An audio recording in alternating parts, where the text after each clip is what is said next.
يا أهلين وسهلين حبيباتي وأخواتي، إن شاء الله طيبين حالكم وأحوالكم. كيف حالكم؟ طمنوني عليكم، إن شاء الله بخير وعافية يا رب العالمين. إن شاء الله الليلة حأعمل معاكم جولة، أو زي ما بيقولوا كسرنا الروتين شوية الليلة.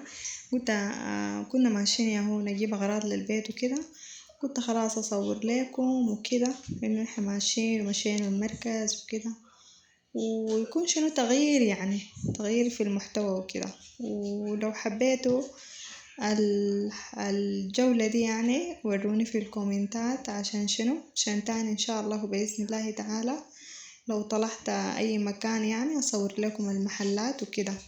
وبرضو كمان يعني اعذروني لو التصوير يعني مثلا جوا المحل ما كان حلو، يعني لأنه أول مرة أنا صراحة أصور في محل، يعني بصور عادي في المناطق اللي بتكون برا، يعني مثلا زي البحر زي المنتزهات العامة، لكن يعني ما حصل دخلت محل كده صورت فيه مشتريات وكده. عشان كده احتمال التصوير ما يكون شنو، لأنه كنت كده يعني ما متوترة وكده والناس وكده. ولو حبيتوا السلسلة زي دي وروني في الكومنتات عشان تاني شنو كل ما امشي محل اصور لكم بإذن الله تعالى. وكمان حابة أذكركم حبيباتي ما تنسوا الاشتراك في القناة، وكومنتاتكم الحلوة بتسعدني وبتفرحني لما نشوفها صراحة، واللايك لأنه بيرفع القناة، يعني بخلي الفيديو يتشاف. وإن شاء الله معاكم يعني قناتنا تكبر بيكم بإذن الله تعالى، وإن شاء الله محتواي برضو يعجبكم وينال رضاكم وينال إعجابكم يا رب. وهنا حبيباتي زي ما شايفين هنا جينا وسط البلد، شارع اسمه شارع الحنان. للناس الموجودين في ينبو أو قاعدين في ينبو، ناس ينبو بيعرفوا شارع الحنان ده، يعني شارع قديم وعريق، يعني معروف أي حاجة فيه، المحلات بتاعة الملابس، الأحذية، العطور، العطارات دي بأنواعها وأشكالها وأي حاجة فيه. وهنا بعد ما خلاص يعني شلنا الحاجة اللي عايزينها من يعني الشارع، شارع الأربعين يعني، وياهو قول عليه هنا يعني هو وسط البلد، أو نحن بنقول عليه وسط البلد لأن نحن يعني الأسواق ووسط البلد مننا زي 5 كيلو كده. عشان كده نحن بنقول ماشيين وسط البلد، نحن بنقول كده، نحن بنقول ماشيين وسط البلد، لكن هي اسمه شارع الأربعين أو شارع الحنان كده يعني. هنا خلاص بعد ما وصلنا المركز بتاع الوسام، كان أول ما دخلنا كده لقيتنا شنو الكراتين بتاعت البسكويت تحت الشاي، شلنا البسكويت. وبعد ذاك جيت هنا القفازات بتاعتي كانت مخلصة برضو، كويس انه ما نسيتها. ومع انه والله يا بنات يعني جوطة البنات كانوا معاي، طبعا البنات الله يدونا العافية، ولكن مع الجوطة الزول لما يمشي يشتري حاجة ومعاه أطفال يعني حاجة صعبة صعبة صعبة شديد، ما تتخيلوها قدر شنو. يعني الوحدة ما بتكون مركزة، فهمتي؟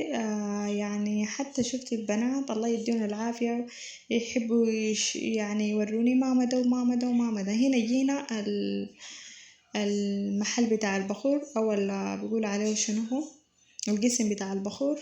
وكان عندنا بخور معين هنا مسك الحرم ده لونه أسود، ده رهيب برضو يا جماعة.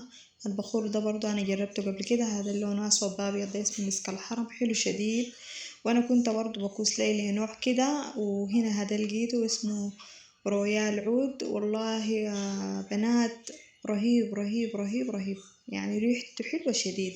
أنا صراحة يعني مجرباه. وهنا بعد شلت 2 غيرت رأيي، قلت خلاص أشيل واحد وفي واحد برضو البخور اليمني العدني ده برضو قبل كده أنا مجرباه، قلت خلاص أشيل من ده وأشيل من ده، أعملهم شنو أعملهم مع بعض كده نظام، لخبطهم مع بعض كده وبديني يعني نتيجة رهيبة شديد.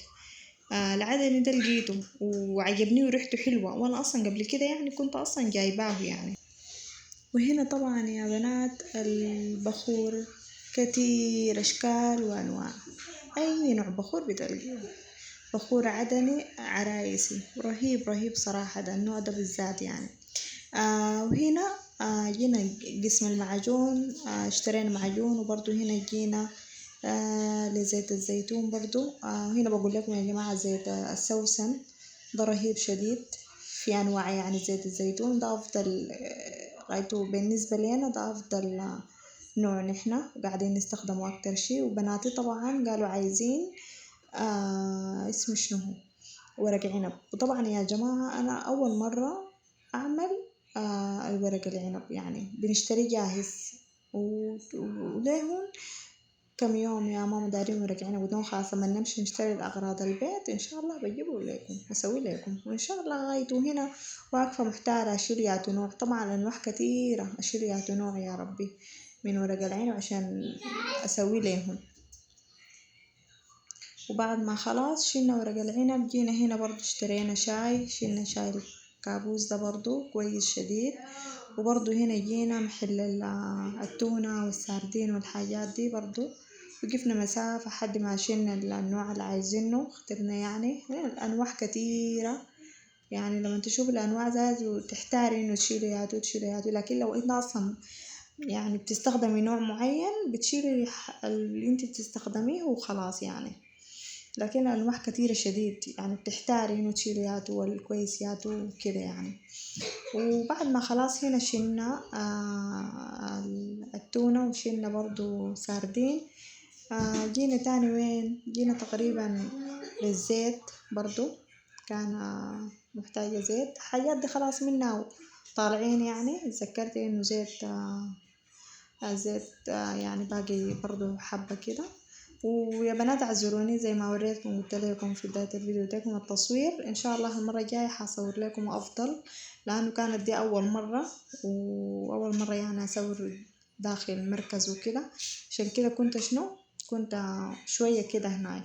لكن ان شاء الله الجولة الجاية ان شاء الله التصوير يكون اوضح وكويس شديد. وان شاء الله الاسبوع الجاي حنمشي اشتري لهم أغراض المدرسة إن شاء الله بإذن الله، حصورها لكم من البداية حد النهاية، والتصوير يكون بإذن الله أوضح من كده. وهنا برضو هنا قالوا عايزين شيبسيهات وحاجات برضو، وقفنا مسافة برضو نعزل في الشيبسيهات والحاجات والنوع اللي عايزينه والما عايزينه. وبعد داك تقريبا طلعنا خلاص، شلنا حياتنا وخلاص طلعنا ماشيين على البيت. وإن شاء الله الفيديو يكون نال إعجابكم يا رب العالمين، وما تنسوا الاشتراك حبيباتي، بذكركم يعني ما تنسوا الاشتراك في القناة وكومنتاتكم الحلوة ولايكاتكم عشان الفيديو يتشاف وقناتنا تكبر بيكم بإذن الله تعالى. وإن شاء الله يستنوا مني فلوقات حلوة وروتينات حلوة بإذن الله تعالى. وبكده حبيباتي انتهى الفيديو، وأقول لكم أشوفكم على خير ومع السلامة، وخليكم مع اللحظات الجميلة دي الشوارع الحلوة دي. يعني ده شارع الحنان حبيباتي، ياهو قلت لكم فيه كل شيء، العبايات والحاجات وحتى ياهو الإطارات والحاجات دي. إطارات طبعا ماسكينها معظمها يمنيين والسودانيين، أي حاجة عايزاها تخص السودانيين بتلقاها عندهم، أي شيء أي حاجة. سبحان الله زمانك يعني.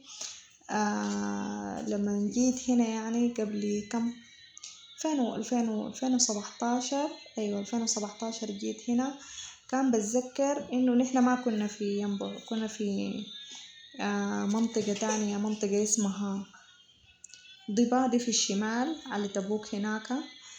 كان فيها والله عطارة كانت يعني واحدة ياهو بتجيب حياة السودانيين وكده، وهنا كان ماسكها برضو سبحان الله يمني ياهو. كانت العطارة اللي كانت واحدة بتجيب حياة السودانيين ياهو، كنت بشتري منهم. لكن ما شاء الله تبارك الله